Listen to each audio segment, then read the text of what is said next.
आ रहा था, क्योंकि जो भी साजिश है बिल्डिंगों को तोड़ने का वहाँ पे कैसे भी करके वो कर रहा है। लेकिन काका ने 1.5 साल पहले भी हम लोगों से कहा था कि आप लोग 5 से 6 हजार फैमिली है, लेकिन आप लोग बिल्कुल फिक्र मत करो, मैं 5 से 6 लोगों को भी घर से बेघर नहीं होने दूंगा। गरीब लोग है कि उनका कोई सहारा नहीं है। आज अग्निसेना की टीम 7 जिलों में काम कर रही है, वो सब टीम अपने साथ खड़ी है। हमें बहुत ज्यादा हमें सुकून है इस चीज का। और मैं कभी कभी ये भी सोचता हूँ कि अगर अग्निसेना नहीं होती हमारे एरिया के साथ तो हम लोग का क्या होता।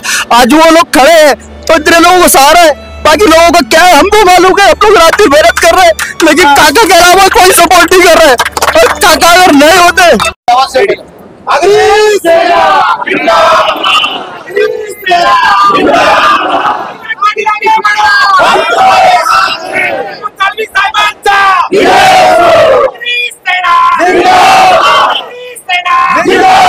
आज आगरी सेनेचा 38वा वर्धापन दिन आहे। आपण जर पाहिलं तर आगरी सेना ही जी संघटना आहे ती पालघर जिल्ह्यातील स्थानिक आणि भूमिपुत्रांच्या सोबत उभी आहे। स्थानिक भूमिपुत्रांना काही त्रास झाला तर आगरी सेना आणि आगरी सेनेचे जे महाराष्ट्र उपाध्यक्ष आहेत कैलास पाटील हे रस्त्यावर उतरून थेट लोकांना मदत करतात। आपण जर पाहिलं तर गेल्या काही दिवसांपूर्वी नालासोपारा पूर्वेतील विजय लक्ष्मी नगर याच्यावरती तोडक कारवाई होणार होती। सध्या हे प्रकरण आगरी सेनेने मध्यस्थी केल्यामुळे थांबलेलं आहे। या प्रकरणात आता सर्वच पक्षांनी साथ दिलेली आहे। सर्वच पक्ष कैलास पाटील यांच्या खांद्याला खांदा लावून काम करतात। जाणून घेऊया ही लढाई आगरी सेना कोर्टामध्ये कशा प्रकारे लढणार आहे आणि रस्त्यावरती कशा प्रकारे लढणार आहे। आगरी सेनेने तुम्हाला मदत केलेली आहे, आज तुम्ही या ठिकाणी आलात, आता तुमची भूमिका काय आणि आता तुम्हाला कसं वाटतं? सर्वप्रथम तर मी काकांचे आणि आगरी सेना टीमचे सर्वांचे मनपूर्वक धन्यवाद व्यक्त करतो। जेव्हा संकट आहे जे लोड बेरिंग वरती C1 कॅटेगरीचं असेल किंवा महानगरपालिकेचं सातत्याने येणाऱ्या नोटिसेसचं असेल, त्यावेळेला नेहमी आगरी सेनेने 41 बिल्डिंगच्या पाठीशी खंबीरपणे उभे राहिलेले आहे। आणि त्याचप्रमाणे यावेळेलाही काका आमच्या 41 बिल्डिंगच्या पाठी उभे राहिलेले आहेत। आम्ही 41 बिल्डिंगचे सोसायटीचे सर्व लोक इथे आलेलो आहोत आणि आम्ही मुख्यमंत्री साहेबांना एक निवेदन देणार आहोत, साळवी साहेबांना निवेदन देणार आहोत आणि काका यापुढेही आमच्या सोबत राहतील आणि आगरी सेना आणि सर्व पक्षीय लोक आम्हाला न्याय मिळवून देतील याची सर्वांकडून अपेक्षा आहे। आगरी सेनेची भूमिका आहे की या 48 इमारतीची जी लोक आहेत त्यांना कुठेतरी न्याय मिळावा। आता तुमची भूमिका काय असणार आहे इमारतींच्या सोबत?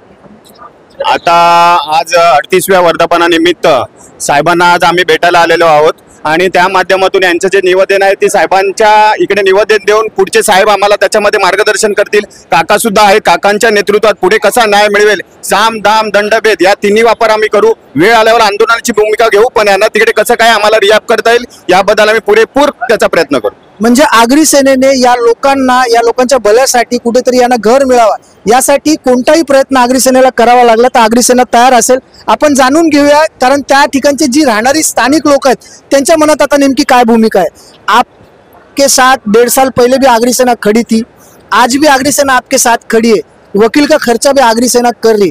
ऐसे में आपकी भूमिका अभी क्या है, आने वाले समय में क्या सोच के रखा आपने? देखिए, सबसे पहले मैं धन्यवाद करना चाहूँगा अग्नि सेना का और कैलाश पाटिल काका का, क्योंकि 1.5 साल पहले भी हम लोग इसी तरह से परेशान थे और C1 का नोटिस आ रहा था, क्योंकि जो भी साजिश है बिल्डिंगों को तोड़ने का वहाँ पे कैसे भी करके वो कर रहा है।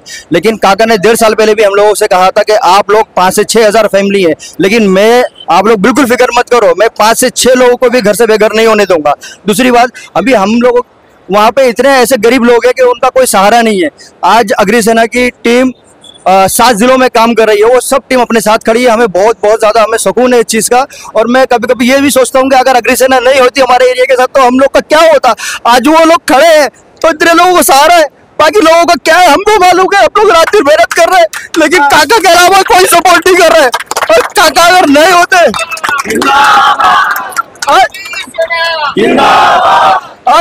आगे बढ़ो, हम तुम्हारे साथ हैं, आगे बढ़ो, हम तुम्हारे साथ हैं। आज रात दिन लोग कैसे कैसे करके कमा रहा है, कैसे कैसे अपना गुजर बसर कर रहे हैं। लोगों के घर में खाने को पैसा नहीं है, फिर भी हम लोग देखते हैं लोगों को कैसे कैसे तरफ के लोग निकल रहे हैं। कौन सपोर्ट कर रहा है आप बताइए? सिर्फ अग्नि सेना के अलावा कोई सपोर्ट नहीं कर रहा है। दूसरी बात, मैं यही चाहूंगा काका से और सब जिस तरीके से हम लोग के साथ खड़े हैं, पूरे एरिया के साथ खड़े हैं, 41 बिल्डिंग के साथ खड़े हैं, इसी तरीके से खड़े रहो। सबको बहुत विश्वास है कि आप लोग हमें इंसाफ दिलाओगे और हम लोगों को भी बहुत विश्वास है कि अग्नि सेना हमें इंसाफ दिलाएगी। आज हम माननीय मुख्यमंत्री श्री एकनाथ शिंदे जी के पास आए काका के साथ में, तो हमें उम्मीद है कि हमको जरूर इंसाफ मिलेगा। खरं आहे कुठेतरी आगरी सेनेची जी भूमिका आहे, आपण जर पाहिलं तर वसई विरार शहरामध्ये आज ज्या प्रकारे ज्या पद्धतीने काम सुरू आहे, ज्या वेळेला अनधिकृत बांधकामं होत होती त्यावेळेला मात्र वसई विरार शहर महानगरपालिकेचे जे अधिकारी होते ते कुठे ना कुठेतरी डोळे मिटून बसले होते। त्यांच्या डोळा देखत ही वस्ती तयार झाली आणि ज्या वेळेला कुठे ना कुठेतरी त्या ठिकाणी स्मार्ट सिटी आणायची त्यावेळेला कुठे ना कुठेतरी षड्यंत्र रचून या लोकांना त्या ठिकाणावरून बेघर करण्याचं काम काही नेत्यांनी, भूमाफियांनी आणि काही वसई विरार शहर महानगरपालिकेच्या अधिकाऱ्यांनी केलं। परंतु वेळीच आगरी सेनेचे जे नायक आहे कैलास पाटील हे मैदानात उतरल्याने अखेरीस सर्व पक्षांना त्या ठिकाणी झुकावं लागलं आणि वसई विरार शहरामध्ये पहिल्यांदाच सर्व पक्ष कैलास पाटील यांच्या पाठीशी उभे राहिल्याने आज कुठे ना कुठेतरी या लोकांना न्याय मिळाला। Top 10 Maharashtra news, Vasai Virar.